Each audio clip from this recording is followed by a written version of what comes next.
मैं आपको बताऊं, ये एक बहुत बड़ा संयोग है कि मैं यहाँ का प्रत्याशी कैसे बना।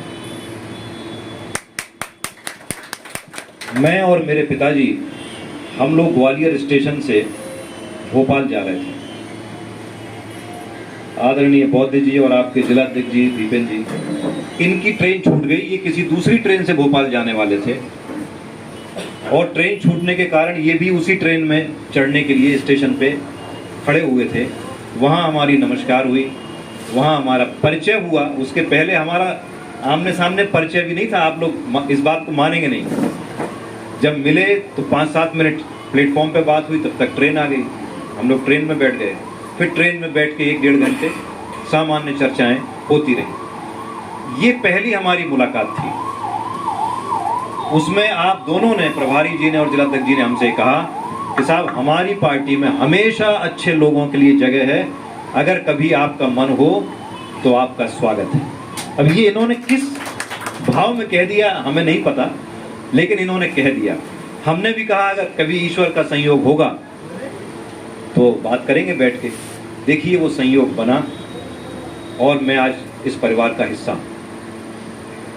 अब परिवार का हिस्सा तो बन गया। आपकी इज्जत आज से मेरी इज्जत है, मेरी इज्जत आज से आपकी इज्जत है। चुनाव बहुत पहले हुए हैं, भविष्य में भी बहुत चुनाव होते रहेंगे, लेकिन ये चुनाव एक बहुत अलग तरह का चुनाव है। इस चुनाव में आप सब लोग जानते हैं, हम लोग भारतीय जनता पार्टी में रहे और हमको 2 बार जीतने का मौका मिला। उस 2 कार्यकालों में इस मुरैना विधानसभा में जो भी विकास के काम हम लोग कर सकते थे हमने किया। नाला नंबर 1 बनाया, नाला नंबर 2 बनाया। मध्य प्रदेश का सबसे बड़ा जिला चिकित्सालय 600 बिस्तर का अस्पताल हम लोगों ने मुरैना में बनाया।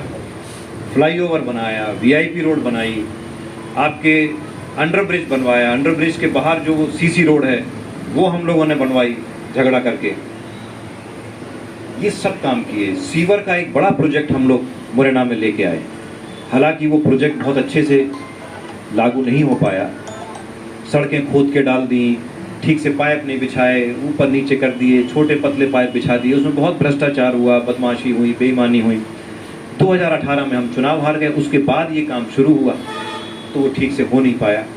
मैं तो जहाँ भी जाता हूँ शहर की जनता को उसकी वजह से इतनी दिक्कत हुई, मैं लोगों से क्षमा भी मांगता हूँ, क्योंकि हमने जिस मंशा से उसको लेके आए थे प्रोजेक्ट को, वो शुरू कराया और चुनाव हार गए। उसके बाद दूसरों के हाथ में कमान आ गई और उन्होंने उसको बड़े खराब तरीके से किया।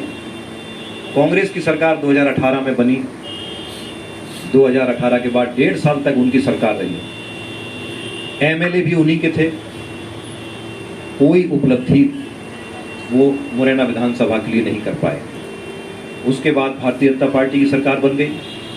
भाजपा की सरकार में 3.5 साल से कैबिनेट मंत्री का दर्जा लेकर रघुराज सिंह बैठे हैं।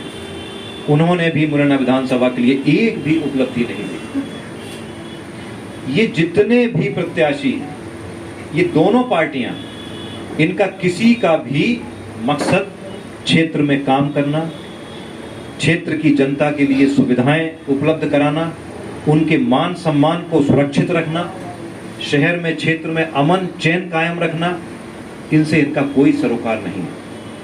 अगर आप ग्रामीण क्षेत्र की बात करें, यहाँ बामौर से भी पदाधिकारी आए हुए हैं। बामौर में 1-1 बाल्टी पानी के लिए माता बहनों में झगड़े होते थे, बहुत परेशानियां होती थी। हम लोगों ने 20 किलोमीटर दूर से पाइपलाइन डलवा के बामौर में पानी किया। 2 टंकियां बनाई। आज घर घर नल लगे हैं, लोगों को पीने का पानी घर पे मिल रहा है। माता बहनों को परेशान होने की जरूरत नहीं है। जो बेटे और बेटियां हैं 12वीं के बाद, उनके पढ़ने के लिए बामौर में कॉलेज नहीं था, तो कौन 20 किलोमीटर दूर मुरैना या ग्वालियर पढ़ने के लिए भेजेगा? बेटे तो फिर भी चले जाते थे, बेटियों की पढ़ाई 12वीं के बाद छूट जाती थी। हमने वहाँ आर्ट्स एंड साइंस कॉलेज बनवाया। आज बेटे और बेटियां दोनों उस कॉलेज में पढ़ रहे हैं, उनका भविष्य तैयार हो रहा है। ग्रामीण क्षेत्र में हमने 12 नए हाई स्कूल बनवाए, 6 डैम बनवाए ताकि पानी संरक्षित हो, वाटर लेवल बढ़े और किसानों को पानी मिल पाए। 5 नए सब स्टेशन बनवाए ताकि बिजली की उपलब्धता किसानों के लिए हो जाए और किसान खेती में उसका उपयोग कर पाए। बामौर में हॉस्पिटल 5 बिस्तर का था, टूटा फूटा सा। 50 बिस्तर का जबरदस्त अस्पताल बामौर में हम लोगों ने बनवाया। बामौर को तहसील बनवाया। पटिया वाले महाराज जी पे पानी की व्यवस्था नहीं थी। पूरे क्षेत्र के भक्त वहाँ जाते हैं, सभी की श्रद्धा है वहाँ पे। वो इस इलाके का तीर्थ है एक तरह से। वहाँ पीने की व्यवस्था नहीं थी, लोग भंडारा पाते थे और चुरू लेने के लिए पानी नहीं होता था। 4 किलोमीटर दूर बोर करा के पानी ले आए टंकी की। आज भरपूर पानी की व्यवस्था है। बड़ा ऑडिटोरियम बनवाया, सीमेंट खरंजा करवाया, जितने काम। अब मैंने ये सब बड़े बड़े बता दिए हैं, अगर मैं विस्तार में बताऊंगा तो बहुत लंबा समय लगेगा। कुल मिला के हम लोगों का जो मकसद है राजनीति करने का, वो सिर्फ और सिर्फ जनसेवा करने का है। आप सबको मालूम है, भारतीय जनता पार्टी से भी सर्वे में पिताजी का और मेरा नाम ही ऊपर था। ये सब आप सब लोगों को इस बात का अंदाजा होगा, क्योंकि आप सब लोग बहुत सक्रिय लोग हैं और आपकी जानकारी में सारे समीकरण होंगे। उसके बाद भी भारतीय जनता पार्टी ने हमको वहां से मौका नहीं दिया।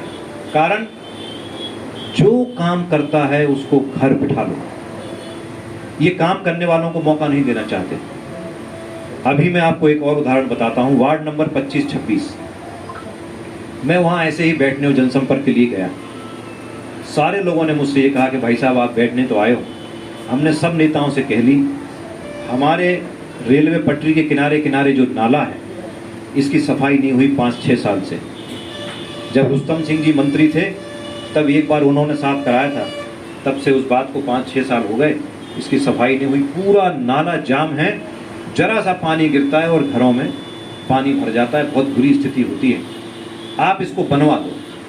मैंने कहा देखो, मैं बनवाने की स्थिति में तो आज नहीं हूँ, लेकिन मैं आपसे एक बात कहता हूँ कि मैं इसकी सफाई करवा दूंगा। और आने वाले 2023 के चुनाव में अगर आपने हमको ताकत दी तो मैं आपसे वादा करता हूँ कि सबसे पहला भूमि पूजन वार्ड नंबर 25-26 से लगे उस नाले का करेंगे।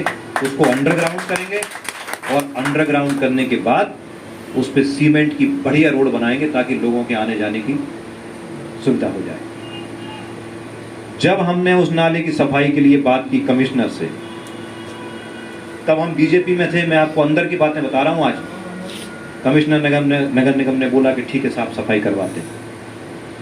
2-3 बार बातें हुई, 5-7 दिन हो गए, करते हैं। उन्होंने उस चीज़ को टालना शुरू किया।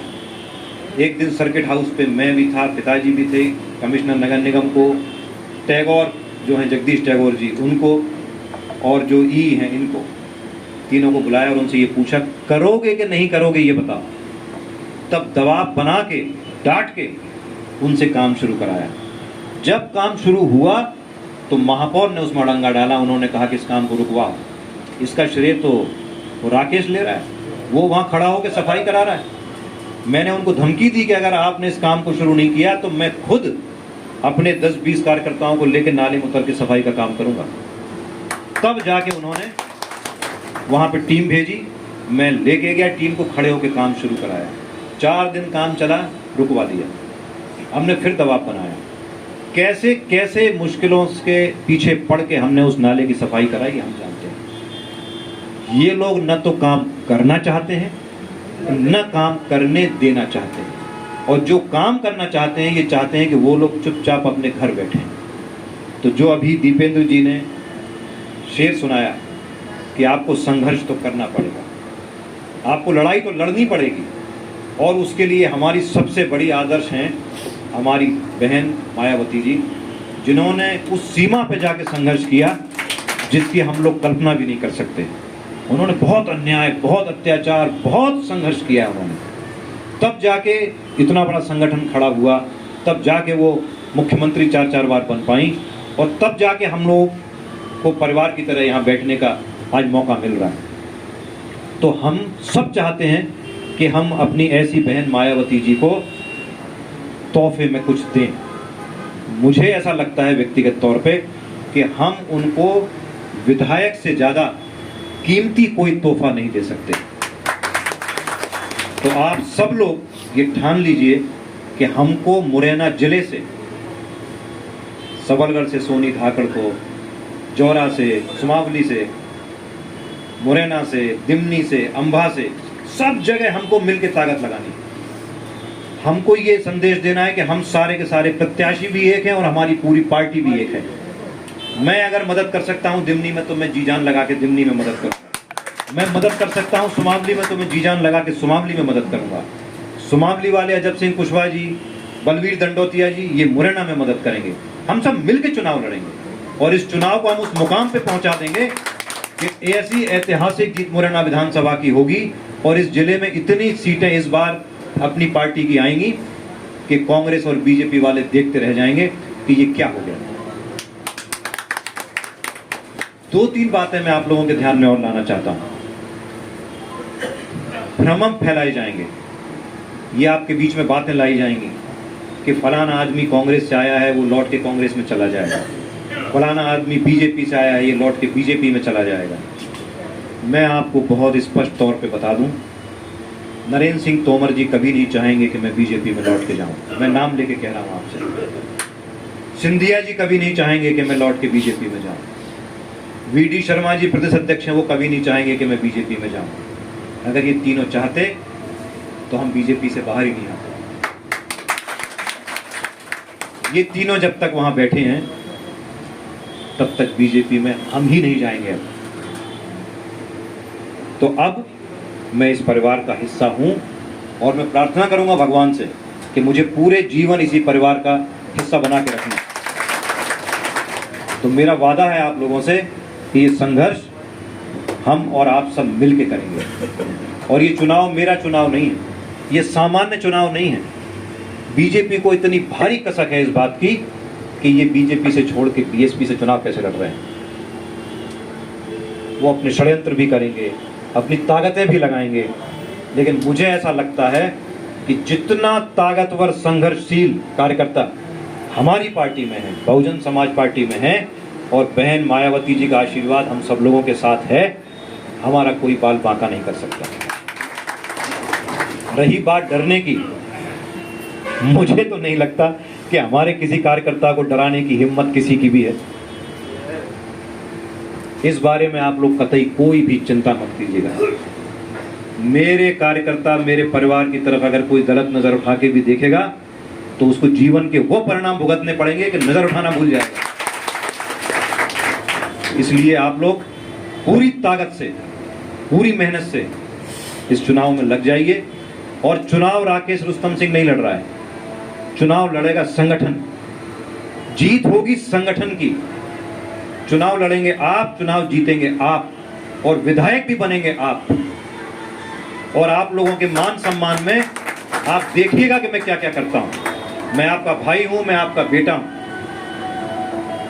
आप लोगों को भी इस बात की खुशी होगी कि ईश्वर ने कोई संयोग बनाया और राकेश आज हमारे परिवार का हिस्सा है। ये एक बहुत अच्छा निर्णय हुआ। इस बात की आपको खुशी होगी आने वाले समय में। मैं उस सीमा तक जाके आपका साथ दूंगा।